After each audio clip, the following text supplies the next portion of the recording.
పద్దెంది పడిమెట్ల పైకెక్కి గుడికేగు భక్తులకు ఎదురొచ్చే బంగారు స్వామి ఇరుముడులు స్పృశించి శుభమును చుదీవించి జన బృందముల చేరే జగమేలు స్వామి తన భక్తులొనరిల్చు తప్పులకు తడబడి ఒక పక్క ఒరిగెన ఓంకారమూర్తి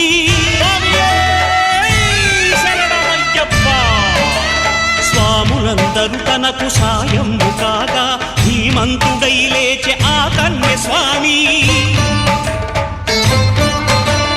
పట్టబంధము వీడి భక్తతతికై